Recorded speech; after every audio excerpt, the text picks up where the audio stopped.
മഴതോരും മുമ്പിൽ നമ്മുടെ അലീനയെ രാജകുമാരിയാക്കി ബാലചന്ദ്രൻ സ്റ്റാലിന് കൈമാറുന്നു.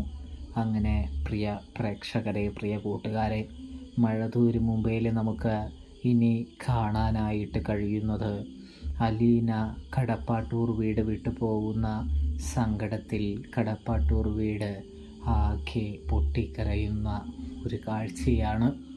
നാളെ നമുക്ക് കാണാൻ കഴിയുക ശരണ്യയെ ആശ്വസിപ്പിച്ചതിന് ശേഷം അലീന തിരികെ വീട്ടിലേക്ക് വരികയാണ്. വീട്ടിലേക്ക് വന്ന ശേഷമാണെങ്കിൽ ബാലചന്ദ്രനോട് പറഞ്ഞിട്ട് ഞാൻ മേഡത്തിനെ ഒന്ന് അവസാനമായി കണ്ട് മേഡത്തിൻ്റെ ആഗ്രഹം നടക്കാനായിട്ട് പോവുകയാണ് എന്ന് പറഞ്ഞിട്ട് വരാമെന്ന് പറയുന്നത് കാണാനായിട്ട് കഴിയുന്നുണ്ട്, സാധിക്കുന്നുണ്ട്. ഇതേ സമയമാണെങ്കിൽ നമ്മുടെ ബാലേന്ദ്രൻ പറയുന്നുണ്ട്, എന്താണ് നിൻ്റെ ഉദ്ദേശമെന്ന്. ഞാൻ പൊട്ടിക്കാൻ വെച്ച ബോംബ് നീ പൊട്ടിക്കുകയാണോ മോളെ എന്ന് ബാലചന്ദ്രൻ ചോദിക്കുന്നത് കാണാനായിട്ട് കഴിയും, സാധിക്കും. ഇതേ സമയമാണെങ്കിൽ നമ്മുടെ അലീന പറയുന്നുണ്ട്, സമയവും സാഹചര്യവും നോക്കിയേ താൻ പറയുകയുള്ളൂ, ആവശ്യമില്ലാതെ ഒന്നും പറയില്ല എന്ന് പറയുന്നത് കാണാൻ കഴിയുന്നുണ്ട്, സാധിക്കുന്നുണ്ട് പ്രേക്ഷകരെ, പ്രിയ കൂട്ടുകാരെ. പിന്നെ നമുക്ക് കാണാൻ സാധിക്കുന്നതെന്ന് പറഞ്ഞാൽ അലീനയാണെങ്കിൽ കടപ്പാട്ടൂർ വീട്ടിൽ നിന്നും കൊല്ലപ്പള്ളി വീട്ടിലേക്ക് എത്തുകയാണ്. ഇതേ സമയം മനുവിനെ കാണുന്നുണ്ട്. മനു അലീനയോട് ചോദിക്കുന്നുണ്ട്, എന്തിനാണ് വന്നത്, യാത്ര പറച്ചിലിനായിരിക്കുമല്ലേ എന്ന് ചോദിക്കുന്നു. എല്ലാം അറിയാവുന്ന മനുവാണല്ലോ, അതുകൊണ്ട് തന്നെ മനു അങ്ങോട്ട് കയറി ചോദിക്കുകയാണ്. ഇതേ സമയം അലീന പറയുന്നുണ്ട്, മനുവേട്ടൻ അറിയാലോ കാര്യങ്ങളൊക്കെ, പിന്നെ എന്താണ് എന്ന് ചോദിക്കുന്നു. നിനക്ക് എല്ലാവരോടും യാത്ര പറയാം, എന്നോട് യാത്ര പറയാൻ സാധിക്കുമോ എന്ന് മനു അലീനയോട് ചോദിക്കുന്നു. ഇതേ സമയമാണെങ്കിൽ നമ്മുടെ അലീന പറയാണ്, മനുവേട്ടൻ ഒന്ന് കേൾക്കണം, മനസ്സിലാക്കണമെന്ന് പറയുമ്പോൾ എന്ത് മനസ്സിലാക്കാനാണ്, സത്യം നീ പോകുന്നതിൽ ഏറ്റവും കൂടുതൽ സങ്കടപ്പെടുന്ന ഒരാൾ അത് ഞാൻ തന്നെയല്ലേ എന്ന് ചോദിക്കുന്നത് കാണാൻ കഴിയുന്നുണ്ട്, സാധിക്കുന്നുണ്ട്. മനുവേട്ട, ഞാൻ പോകുന്നതോർത്ത് മനുവേട്ടൻ സങ്കടപ്പെടുകയൊന്നും വേണ്ട. ഞാൻ തീർച്ചയായിട്ടും മനുവേട്ടൻ്റെ അടുത്തേക്ക് തന്നെ മടങ്ങിയെത്തുമെന്ന് പറയുന്നത് കാണാനായിട്ട് കഴിയുന്നുണ്ട്, സാധിക്കുന്നുണ്ട്. ഇതേ സമയമാണെങ്കിൽ മനു പറയുന്നുണ്ട്, എന്നാ വാ എൻ്റെ കൈ പിടിച്ച് വാ എന്ന് പറയുന്നു. അങ്ങനെ അകത്തേക്ക് അലീനയെ കൈ പിടിച്ച് കയറ്റുന്നു.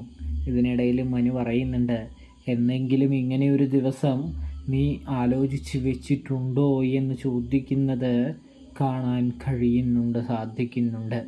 അതായത് എൻ്റെ ഭാര്യയായി എൻ്റെ കൈപിടിച്ച് ഈ വീട്ടിലേക്ക് എന്നെങ്കിലും കയറുന്നതിനെക്കുറിച്ച് നീ ആലോചിച്ചിട്ടുണ്ടോ എന്നാണ് ഞാൻ ചോദിച്ചത് എന്ന് പറയുമ്പോൾ അതൊക്കെ വഴിയേ ഉള്ള കാര്യങ്ങളല്ലേ മനുവേട്ട, ഇപ്പോൾ അതിനെക്കുറിച്ച് സംസാരിക്കാനായിട്ട് സാധിക്കുകയൊന്നുമില്ലല്ലോ എന്ന് അലീന പറഞ്ഞു വയ്ക്കുകയാണ്.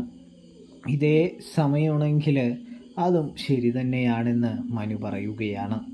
ഇതേ സമയം മനു ആണെങ്കിൽ വീട്ടിലേക്ക് കൊണ്ടുപോവുകയും ഒടുവിൽ ശിവനോടും നമ്മുടെ കമലയോടുമൊക്കെ അലീന യാത്ര പറഞ്ഞ് വൈജയുടെ അടുത്തെത്തുമ്പോൾ വൈജയാണെങ്കിൽ അലീനയെ ശാപവാക്കുകളും ശപിക്കുകയും ഒക്കെ ചെയ്യുന്നത് കാണാനായിട്ട് കഴിയുന്നുണ്ട്, സാധിക്കുന്നുണ്ട്. ഇതേ സമയമാണെങ്കിൽ അലീന പൊട്ടിത്തെറിച്ചുകൊണ്ട് ആ സത്യങ്ങൾ ഓരോന്നായി വൈജയ്ക്ക് മുൻപിൽ വെളിപ്പെടുത്തുകയാണ്, തുറന്നു പറയുകയാണ് എന്ന് കാണാനായിട്ട് കഴിയുന്നുണ്ട്, സാധിക്കുന്നുണ്ട്. ഇതേ സമയം നമ്മുടെ അലീനയാണെങ്കിൽ മാഡം എൻ്റെ അമ്മയായിരുന്നു എന്ന് പറഞ്ഞുകൊണ്ട് തന്നെ കടപ്പാട്ടൂർ വീട്ടിൽ നിന്നും പോവുകയാണ്. വൈജയന്തി ആകെ വട്ടുപിടിച്ച പോലെ ആവുന്നൊരു കാഴ്ച കാണാൻ കഴിയുന്നുണ്ട്, സാധിക്കുന്നുണ്ട്. അങ്ങനെ വീട്ടിലേക്ക് ചെന്ന് കയറുന്ന അലീനയ്ക്ക് ബാലചന്ദ്രൻ ഒരുപാട് സ്വർണവും കാര്യങ്ങളൊക്കെ നൽകുന്നതും കാണാൻ കഴിയും, സാധിക്കും. ഒടുവിൽ എന്തിനാ അച്ഛാ ഇതെല്ലാം എന്ന് ചോദിക്കുമ്പോൾ നീ ഒരു രാജകുമാരിയെ പോലെ വേണം ഇവിടുന്ന് ആ വീട്ടിലേക്ക് പോവാൻ, ഇവിടെ നിന്നെ നല്ല രീതിയിലാണ് നോക്കിയതെന്ന് അവർ തിരിച്ചറിയണമെന്ന് പറയുന്നു. അതിൻ്റെയൊന്നും ആവശ്യമില്ലല്ലോ, എന്തിനാ കാശ് കളഞ്ഞത് എന്ന് അലീന ചോദിക്കുകയാണ്. മോളെ, കാശല്ല പ്രധാനം, നിൻ്റെ പ്രൗഢി തന്നെയാണ് ഈ അച്ഛന് പ്രധാനം, നീ അത് അണിഞ്ഞൊരുങ്ങിയിട്ട് ഇട്ടിട്ട് വരാനായിട്ട് പറയുന്നു. നമ്മുടെ കൃഷ്ണയും ബബിതയും ചേർന്ന് അലീനയ്ക്ക് ആഭരണങ്ങളൊക്കെ ഇട്ടുകൊടുക്കുന്നു. അങ്ങനെ അലീന കടപ്പാട്ടൂർ വീട്ടിലെ സങ്കടത്തിൽ ആഴ്ത്തിക്കൊണ്ട് നമ്മുടെ ബാലചന്ദ്രൻ്റെ കൂടെ എങ്ങോട്ട് സ്റ്റാലിയുടെ അടുത്തേക്ക് പോവുകയാണ്, തൻ്റെ അച്ഛൻ്റെ അടുത്തേക്ക് പോവുകയാണെന്ന് കാണാം.